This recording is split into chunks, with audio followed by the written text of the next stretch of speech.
So he's asked about Brady's play. And I think pointedly, Arians was showing his team, you know, the GOAT, the great Tom Brady, who's expected to do great things with this stacked team this year. Watch this, everybody. I get a question about Tom Brady's play. I'm going to say he messed up here, here, and here. He even gave credit to Brady for messing up where Brady didn't mess up. He had to walk one criticism back the next day after he looked at film. So he was being honest there because it suited his interests, which is to make the Bucs as good as possible, to show them that he's going to hold Tom Brady to account. And everyone's talking about, oh, you can't do that to Tom Brady. In fact, Tom Brady knows what it is. He responded to it. The Bucs got better after that criticism. Then remember the game in Chicago where they lost and Brady forgot the number of downs, right? He thought it was a mental error after he chewed out his offensive line. Arians covered for him at that press conference. He didn't tell the truth at that press conference. And once Arians covered for him, when Tom Brady was asked about it, he also didn't admit that he just forgot what down it was. He didn't admit it because the coach had got his back. He called Tom Brady out when it was the right thing to do, but he also got his back and covered for him when it was the right thing to do. And both times, the Bucs responded. They responded. Brady responded. The whole team responded positively, both when he called him out and when he covered for him. And then it happened again after the Saints game, the rematch where they lost. And they looked worse than in the first game.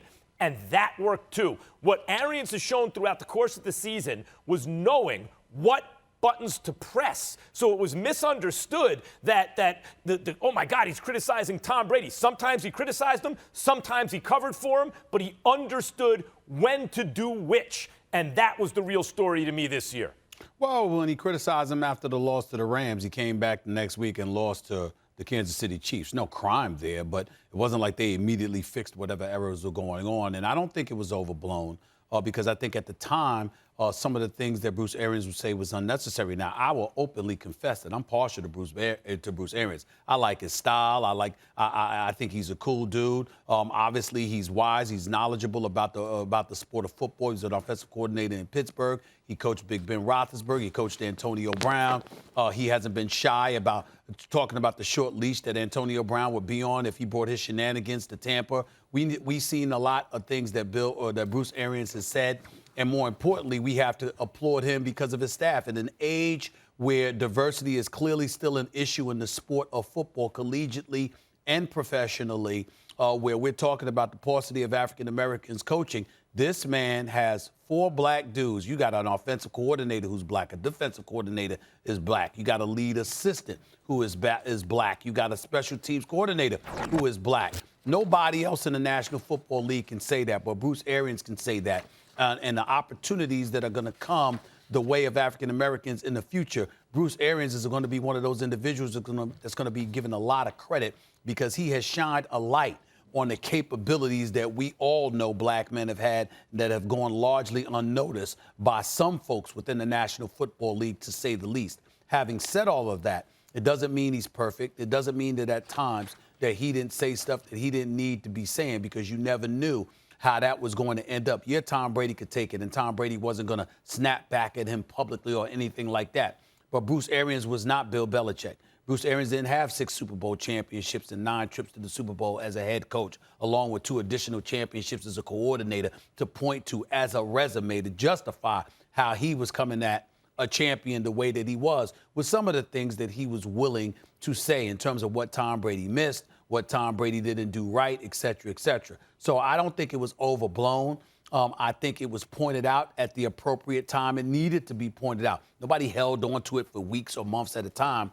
But in the moment, as it happened, it did take you aback and say, damn, he said that? I mean, I don't think there's anything wrong with it, and I don't think that was overblowing it.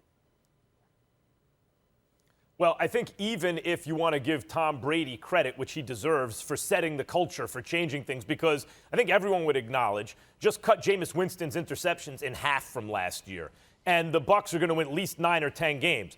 Brady gave him a premium over that, because that doesn't mean just cut his interceptions in half and put any, competent quarterback in, they'll be in the Super Bowl. So even if you want to give Brady credit for the leadership and the culture change, you also have to give Arians credit for understanding how much to back off and let Brady do his thing.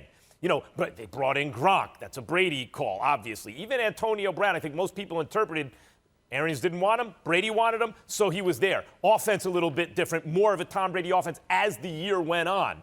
But Arians deserves credit for that, too. He understood how much to take his hands off of it and give it to Tom Brady. And the part that I'm talking about, Stephen A., that's misunderstood is people talked about Arians is calling Brady out. And Arians saying, is not even being fully honest. No, I'm just answering honestly. No.